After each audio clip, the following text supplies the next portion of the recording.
welcome to this week's Language Arts lesson. Go ahead and please get out your Language Arts notebooks, turn to a clean sheet, name today's date. Let's go ahead and read our objective today. I can explain how Hinton develops different characters' perspectives and analyze how and why characters' perspectives change in response to plot events. So as we've been reading The Outsiders by Mr. Hinton here, your objective today for this lesson is to do the following: to read Chapter 7. And answer the following in a Google Doc in a 4 to 5 sentence paragraph form for the following 2 questions. Number 1, what is Randy's perspective on the conflict between the greasers and socks? And number 2, how has Hinton developed the idea that the public's perception of Johnny and Ponyboy has changed since the fire? In the previous 2 chapters, we talked about how Ponyboy and Johnny had fled, and in the process were sleeping out and hiding out in a church. And because of this, a fire broke out, and Johnny and Ponyboy decided to rush in and save the day. So let's journey on and follow along with me as we go ahead and read Chapter 7 of The Outsiders. Chapter 7. Now there were 3 of us sitting in the waiting room, waiting to hear how Dally and Johnny were. Then the reporters and the police came. They asked too many questions too fast, and got me mixed up. If you want to know the truth, I wasn't feeling real good in the first place. Kind of sick, really. I'm scared of policemen anyway. The reporter fired one question right after another one at me and got me so confused I didn't know what was coming off. Derry finally told him I wasn't in any shape to be yelled at so much, and they slowed down a little. Derry's kind of big. Soda kept them in stitches. He'd grab one guy's press hat and another guy's camera and walk around interviewing the nurses and mimicking TV reporters. He tried to lift a policeman's gun and grinned so crazily when he had caught that the policeman had to grin too. Soda can make anyone grin. I managed to get a hold of some hair grease and comb my hair back so it looked a little better before they got any pictures. I'd die if I got my picture in the paper with my hair looking so lousy. Derry and Soda were in the pictures too. Jerry Wood told me that if Soda Pop and Derry hadn't been so good looking, they wouldn't have taken so many. That was public appeal, he said. Soda was getting a kick out of all this. I guess he would have enjoyed it more if it hadn't been so serious, but he couldn't resist anything that caused him that much excitement. I swear, sometimes he reminds me of a colt. A long-eared pimento colt that has to get his nose into everything. The reporters stared at him admiringly. I told you he looks like a movie star, and he kind of radiates. Finally, even Soda Pop got tired of the reporter. He gets bored with the same old thing after a time, and stretching out on a long bench, he put his head in Derry's lap and went to sleep. I guess both of them were tired. It was late at night, and I knew they hadn't had much sleep during the week. Even though I was answering questions, I remembered that it had only been a few hours since I was sleeping off a smoke in the corner of a church. Already it was an unreal dream, and yet at the time I couldn't have imagined any other world. Finally, the reporters started to leave, along with the police. One of them turned and said, "What would you do right now if you could do anything you wanted?" I looked at him tiredly. "Take a bath." They thought that was pretty funny, but I meant it. I felt lousy. The hospital got real quiet after they left. The only noise was the nurse's soft footsteps and Soda's light breathing. Derry looked down at him and grinned half-heartedly. "He didn't get much sleep this week," he said softly. He hardly slept at all. Soda said drowsily. "You didn't either." The nurses wouldn't tell us anything about Johnny and Dally, so Derry got a hold of the doctor. The doctors told us that he would talk only to the family, but Derry's finally got it through the guy's head that we were about as much family as Dally and Johnny had. Dally would be okay after 2 or 3 days in the hospital, he said. One arm was badly burned and would be scarred for the rest of his life, but he would have full use of it. And in a couple weeks, Dally would be okay, I thought. Dallas is always okay. He could take anything. It was Johnny I was worried about.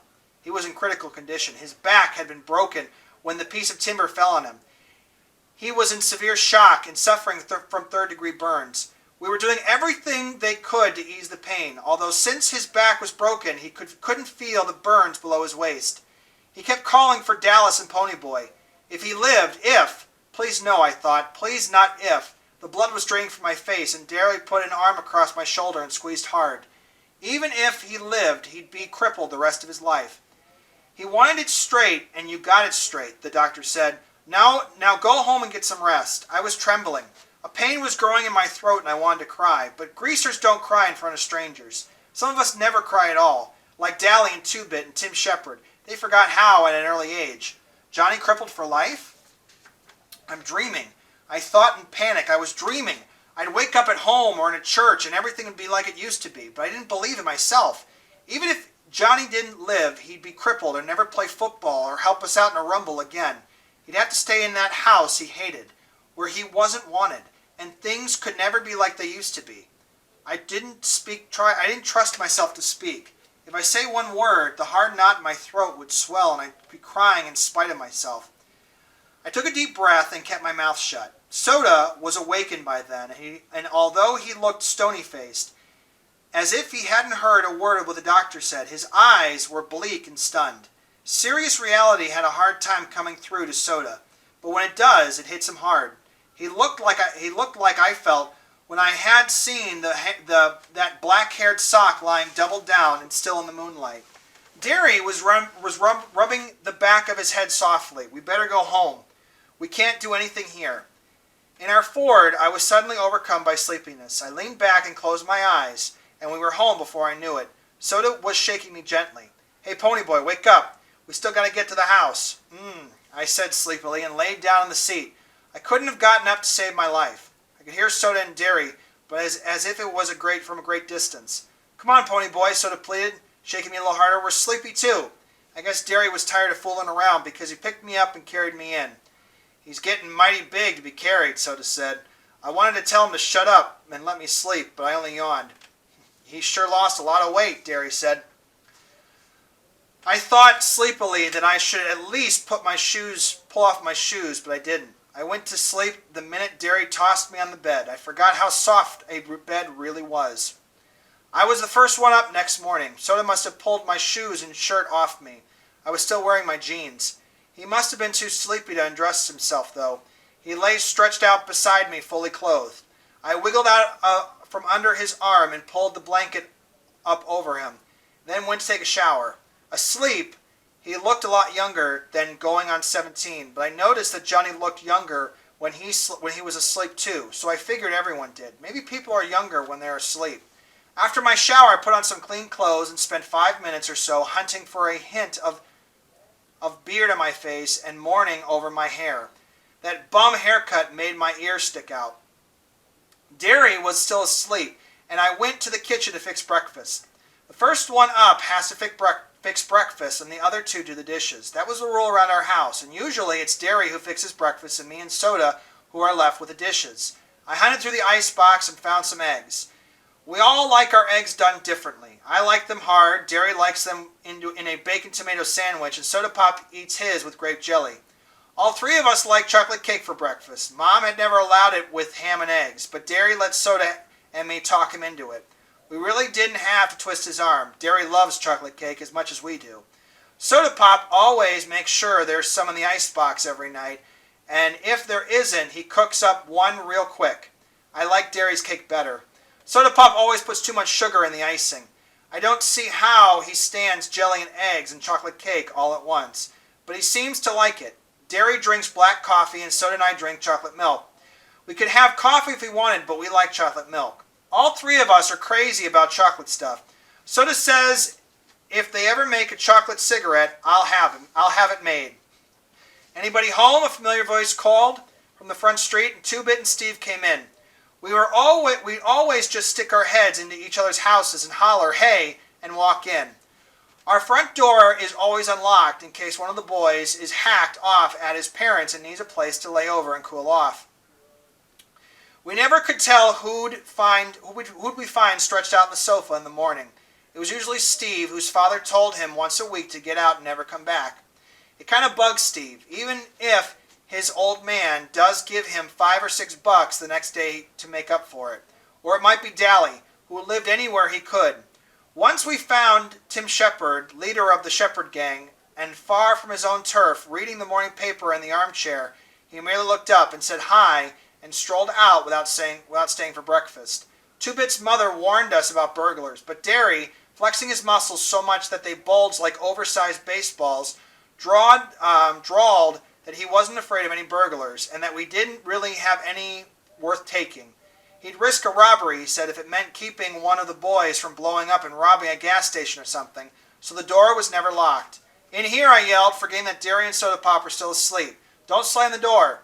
They slammed the door, of course, and Two-Bit came running into the kitchen. He caught me by the upper arms and swung me around, ignoring the fact that I had 2 uncooked eggs in my hand. "Hey, Pony Boy," he cried gleefully. "Long time no see!"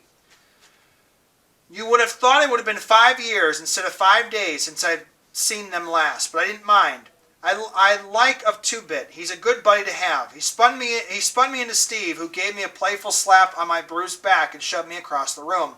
One of the eggs went flying. It landed on the clock, and I tightened my grip on the other one, so that it crushed and ran all over my hand. "Now look what you did," I griped.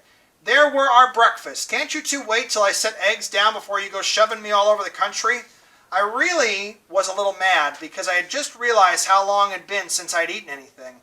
The last thing I'd eaten was a hot fudge sundae at Dairy Queen in Windricksville, and I was hungry. Two-Bit was walking in a slow circle around me, and I sighed because I knew what was coming. "Man, dig Baldy here." He was staring at my head and as he circled me. I wouldn't have believed it. I thought all the wild Indians in Oklahoma had been tamed. What little squad got that tough-looking mop of yours, Pony Boy? "Ah, lay off," I said. I wasn't feeling too good in the first place. Kind of like I was coming down with something. Two-Bit winked at Steve, and Steve said, "Why, he had to get a haircut to get his picture in the paper. They'd never believe a greasy-looking mug could be a hero. How'd you like being a hero, Big Shot?" "How do I like what?" "Being a hero, you know." He shoved the morning paper at me impatiently.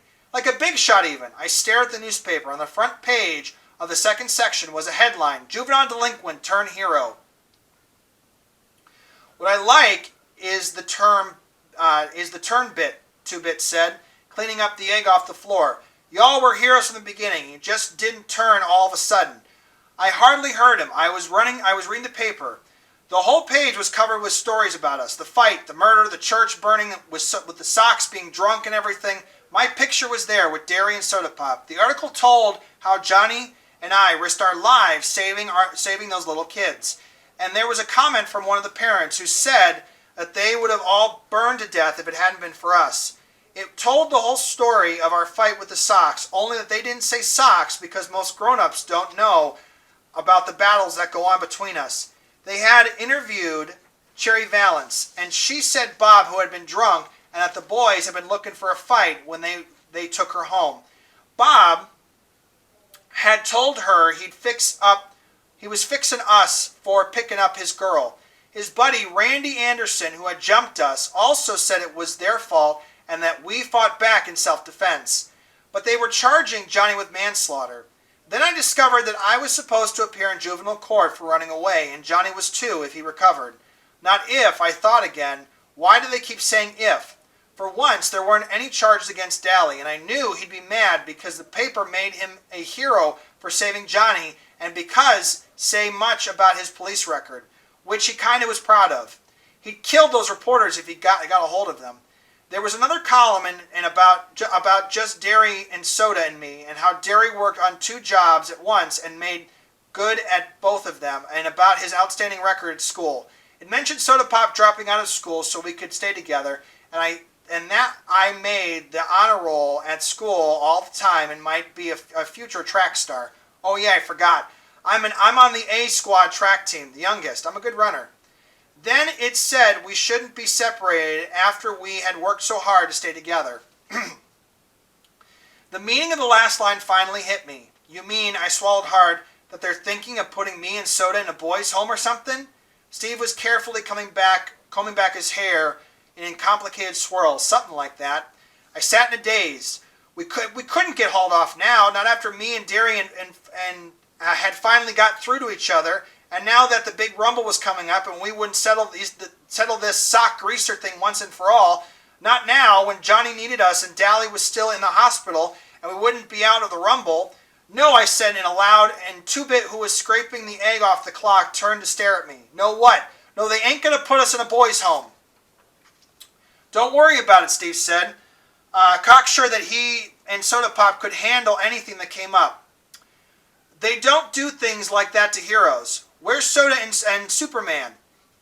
That was as far as he got, because Derry, shaved and dressed, came in behind and Steve and lifted him up off the floor, then dropped him.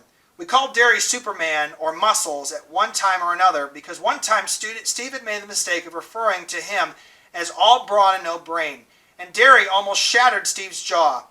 Steve didn't call him that again, but Derry never forgot him. Derry had never really gotten over not going to college. That was one thing that I'd ever seen Soda mad at Steve. Although Soda attached to no importance to education, school bored him. No action. Soda came running in. Where's the blue shirt I washed yesterday? He took a swig of chocolate milk out of the container. Hate to tell you, buddy, Steve said, still flat on the floor, but you have to wear clothes to work. There's a law or something. Oh yeah, Soda said. Where are those wheat jeans too? I ironed. They're in my closet, Derry said. Hurry up, you're going to be late. Soda ran back muttering, I'm hurrying. Steve followed him, and in a second there was the general racket of a pillow fight. I absent-mindedly watched Derry as he searched the icebox for chocolate cake. Derry, I said suddenly, do you know about the juvenile court? Without fuming to look at me, he said evenly, yeah, the cops told me last night. I knew that he realized we might get separated. I didn't want him to worry anymore, but I said, I had one of those dreams last night, the one I can't ever remember. Derry spun around to face me, genuine fear of his face. What? I had a nightmare I had a nightmare the night of Mom and Dad's funeral. I only had nightmares and wild dreams every once in a while when I was little, but nothing like this one. I woke up screaming bloody murder, and I never could remember what it was that scared me.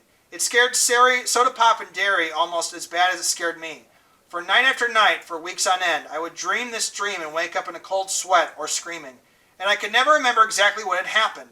Soda began sleeping with me, and it stopped reoccurring so often, but it happened often enough for Derry to take me to a doctor. The doctor said I had too much imagination. He had a simple cure too: study harder, read more, draw more, and play football more. After a hard game of football and 4 or 5 hours of reading, I was too exhausted mentally and physically to dream anything. But Derry never got over it, and every once in a while he would ask me if I ever dreamed anymore. Was it very bad? Two-bit question. He knew the whole story, and having never dreamed about anything but blondes, he was interested. No, I lied. I had awakened in a cold sweat and shivering, but Soda was dead to the world. I had just wiggled closer to him and stayed awake for a couple hours, trembling under his arm. That dream always scared the heck out of me. Derry started to say something, but before he could begin, Soda Pop and Steve came in. You know what? Soda Pop said, to no one in particular. When we stop the socks good, me and Steve here are going to throw a big party and everyone can get stoned. Then we can go chase the Sox clear to Mexico. Where are we going to get the dough, little man? Derry had found the cake. He was handing out pieces. I'll think of something, Soda Pop reassured him between bites. You're going to take Sandy to the party? I asked, just to be saying something. In instant silence, I looked around. What's the deal? Soda Pop was staring at his feet, but his ears were reddening. No, she went to live with her grandmother in Florida. How come? Steve said, surprisingly angry. Does he have to draw you a picture? It wasn't either that or get married. And her parents almost hit the roof at the idea of her marrying a 16-year-old kid. 17, Soda said softly. I'll be 17 in a couple of weeks. Oh, I said, embarrassed. Soda was no innocent. I had been in on bull sessions, and his bragging was as loud as anyone's, but never about Sandy. Not even about Sandy. I remember how her blue eyes had glowed when she looked at him, and I was real sorry for her. There was a heavy silence, and then Derry said, We'd better get to work. Pepsi Cola? Derry rarely called Soda by Dad's pet nickname for him, but he did so then because he knew how miserable Soda Pop was about Sandy. I hate to leave you here by yourself, Pony Boy, Derry said slowly. Maybe I ought to take the day off. I've stayed by my lonesome self before. You can't afford a day off. Yeah, but just got back and I really ought to stay. I'll babysit him, Two-Bit said, ducking as I looked. I took a swing at him. I haven't got anything better to do.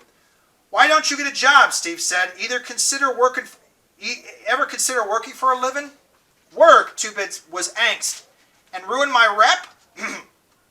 I would have been babysitting the kid here if I knew of some good day nursery open on Saturdays. I pulled his chair over backward and jumped on him, and he had me down in a second. I was kind of short on wind.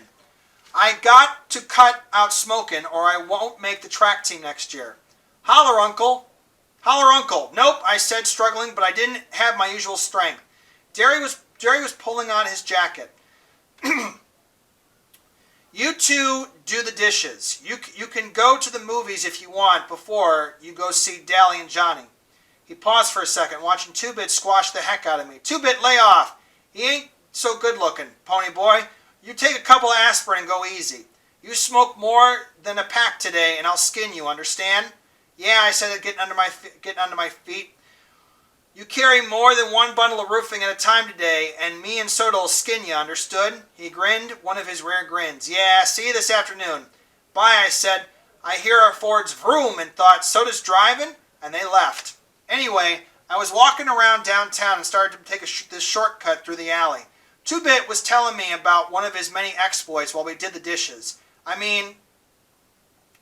While I did the dishes. He was sitting on the cabinet, sharpening that black-handled switchblade he was so proud of, and I ran into three guys. I says, howdy, and they just look at each other. Then one says, we would jump you, but since you as slick as us, we figured you don't have nothing to worry about taking. I says, buddy, that's the truth, and we went right on. Moral, what's the safest thing to be when one is met by a gang of social outcasts in an alley? A judo expert, I suggested. No, another social outcast, Two-Bit yelled, and nearly fell off the cabinet from laughing so hard. I had to grin too. He saw things straight and made them into something funny. We got to clean up the house, I said. The reporters or police or somebody might come by. And anyway, it's time for those guys from the state to come by and check up on us. This house ain't messy. You want to see my house? I have. And if you have any sense of a billy goat, you try to help around your place instead of bumming around. Shoot, kid. Even if I did that, my mom would die of shock. I liked Two-Bit's mother. She had the same humor and easygoing ways that he did. She wasn't lazy like him. But she let him get away with murder. I don't know, though. It's just about impossible to get mad at him. When we had finished, I pulled on Dally's brown leather jacket. The back was burned black, and we started for 10th Street. I would drive us, Two-Bit said, as we walked to the street trying to thumb a ride. But the brakes are out on my car. Almost killed me and Kathy the other night. He flipped the collar of his black jacket up to serve as a windbreaker when he lit a cigarette. You ought to see Kathy's brother. Now there's a hood. He's so greasy he glides when he walks. He goes to the barber for an oil change, not a haircut. I would have laughed, but I had a terrible headache. We stopped at the Tasty Freeze to buy Cokes and rest up, and the blue Mustang that had been trailing us for 8 blocks pulled in. I almost decided to run, and Two-Bit must have guessed this, for he shook his head ever so slightly and tossed me a cigarette. I lit it up, and the Sox, who had jumped Johnny and me at the park, hopped out of the Mustang. I recognized Randy Anderson, Marcia's boyfriend, the tall guy that had almost drowned me. I hated them. It was their fault Bob was dead, and their fault Johnny was dying. Their fault Soda and I might get put in a boys' home. I hated them as bitterly and compulsively as Dally Wilson hated. Two-Bit put an elbow on my shoulder and leaned against me. I dragged on his cigarette. You know the rules, no jazz before a rumble, he said to the Sox. We know, Randy said. He looked at me. Come here, I want to talk to you. I glanced at Two-Bit. He shrugged. I followed Randy over to his car, out of earshot of the rest. We sat there in this car for a second, silent. Golly, this was the toughest car I'd ever seen. I read about you in the paper, Randy said finally. How come? I don't know. Maybe I felt like playing a hero. I wouldn't have. I would have let those kids burn to death. You might not have. You might have done the same thing. Randy pulled out a cigarette and pressed it to the car lighter. I don't know. I don't know anything anymore. I would never believed a greaser could pull something like that. Greasers didn't have anything to do with it. My buddy over there wouldn't have done it. Maybe you would have done the same thing. Maybe a friend of yours wouldn't have. It's the individual. I'm not going to show at the Rumble tonight, Randy said slowly. I took a good look at him. He was 17 or so, but he really was already old, like Dallas was old. Cherry had said her friends were too cool to feel anything, and yet She could remember watching sunsets. Randy was supposed to be too cool to feel anything, and yet there was pain in his eyes. I'm sick of all this, sick and tired. Bob was a good guy. He was the best buddy a guy ever had. I mean, he was a good fighter and tough and everything, but he was a real person too, you dig? I nodded. He's dead. His mother had a nervous breakdown. They spoiled him rotten. I mean, most parents would be proud of a kid like that. Good looking and smart and everything. But they gave in to him all the time. They kept trying to make someone say no, and they never did. They never did. That was what he wanted, for someone to tell him no. To have someone lay down the law, set the limits, give him something solid to stand on. That we all want, really, one time. Rennie tried to grin, but I could tell he was close to tears. One time he came home drunker than anything. He thought, sure, they were going to raise the roof. You know what they did? They thought it was something they'd done. They thought it was their fault, that they'd failed him and driven him into something. They all took the blame and didn't do anything for him.